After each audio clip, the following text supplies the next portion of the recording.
The next topic in kinetics of particles is work and energy. These are the results of motion, which we would discuss further here in dynamics of rigid bodies.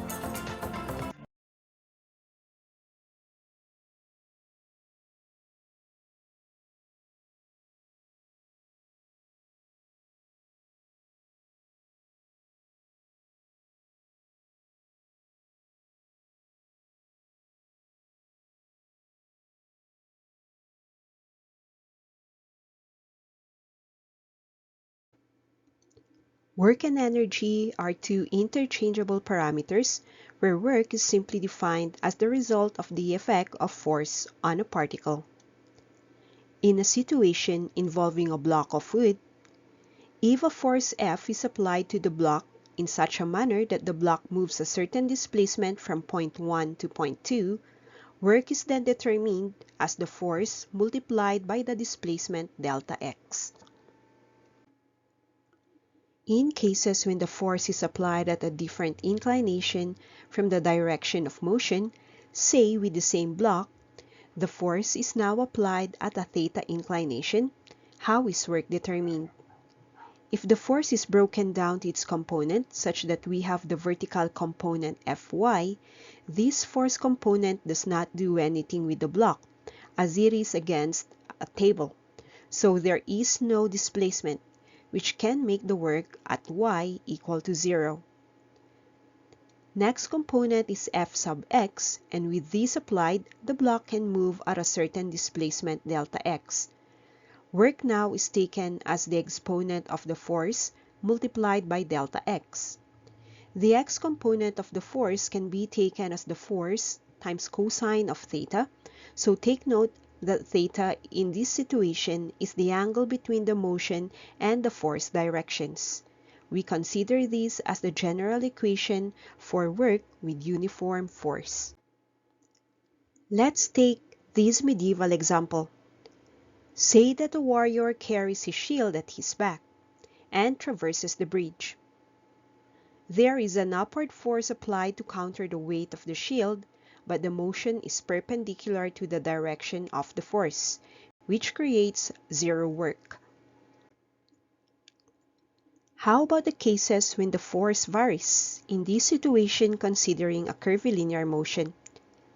With a curved path, the force varies in direction, so with the standard formula of force multiplied by displacement, the force is taken as F times cosine of alpha, which is actually the tangential component of the force. Thus, work can then be simplified as the tangential force multiplied by displacement. And then again, since displacement is not linear, change in displacement can be accounted for as ds. So work is taken as the integral of the tangential force times the derivative of displacement from S1 to S2. In case of variable force in rectilinear motion, work is taken just the same as force times displacement. And because of the variability, we take work as the summation of the forces x, y, and z within the limits of A1 and A2. Work done in a spring also follows the same equation with the derivatives due to changes. In a spring, force is proportional to the displacement of the spring measured from the unstretched position, where k is the spring constant.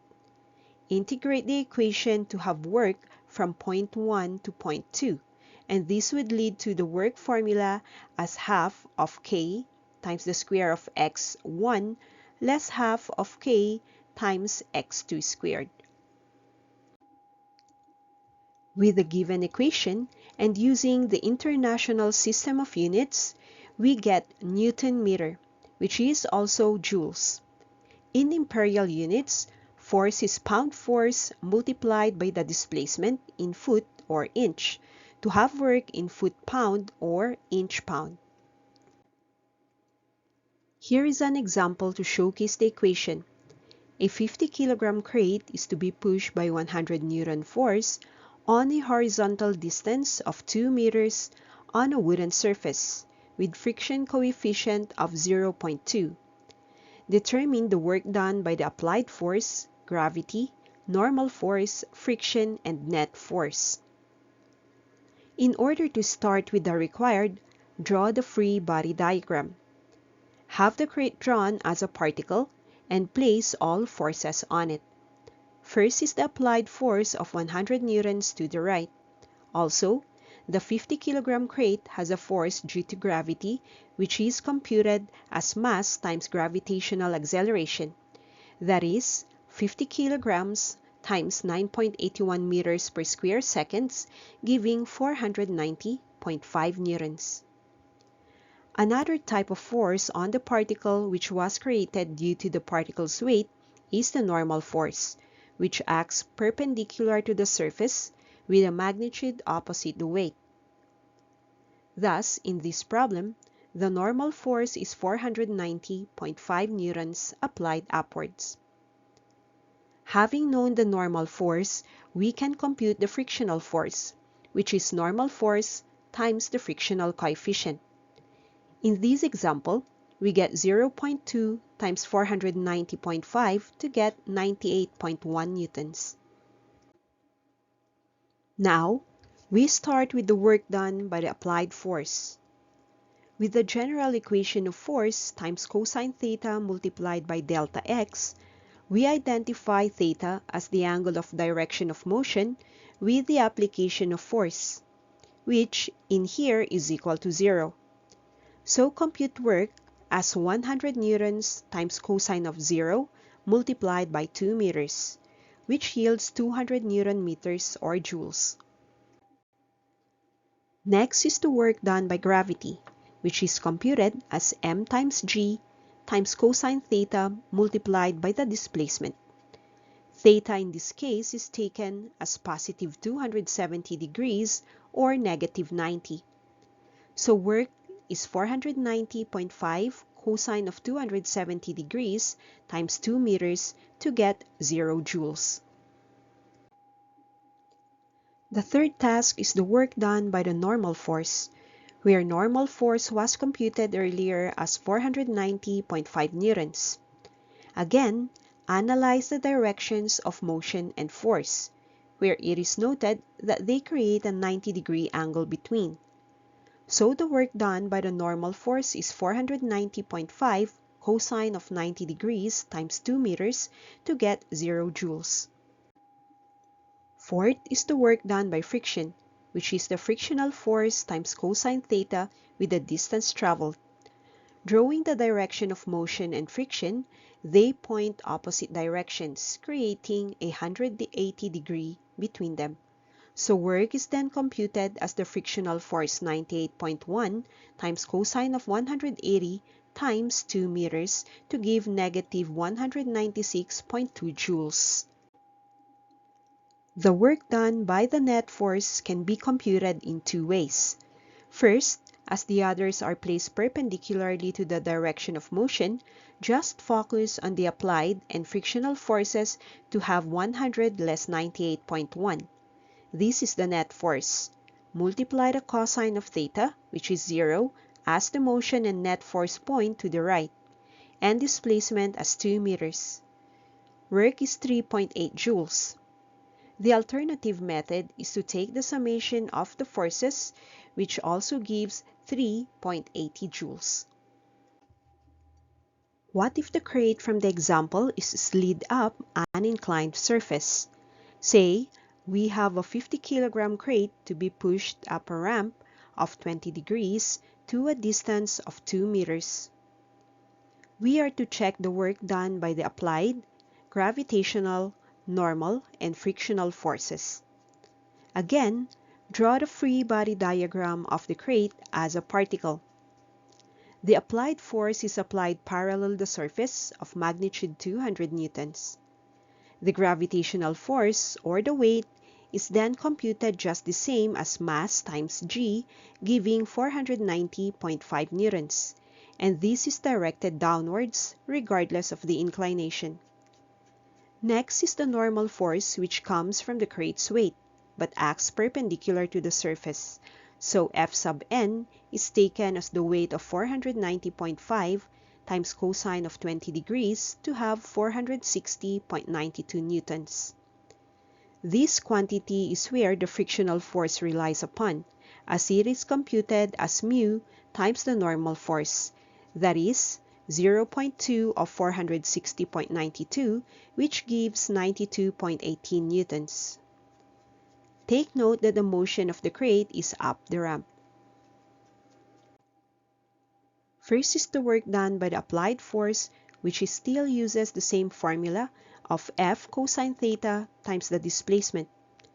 The angle theta is 0, as the applied force points similarly with the direction of motion, which is to the right. So 200 newtons with cosine of 0 degree and 2 meters equal to 400 joules. Now checking on the weight of the crate, computed as 490.5 newtons. Take the components to see which actually creates the movement. The x component of the force due to weight is 490.5 sine of 20 degrees, which is equal to 167.76 newtons. As this force points to the left, completely opposite the direction of motion, we take theta as 180 degrees.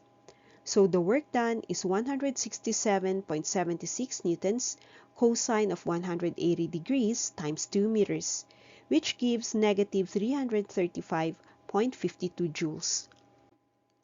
An alternative solution is to take the weight as it is, and only identify the angle between the motion and force. Theta can be taken as positive 250 degrees or negative 110. Let's check the positive angle. This is the weight of 490.5 times cosine of 250 with 2 meters to give negative 335.52 joules too.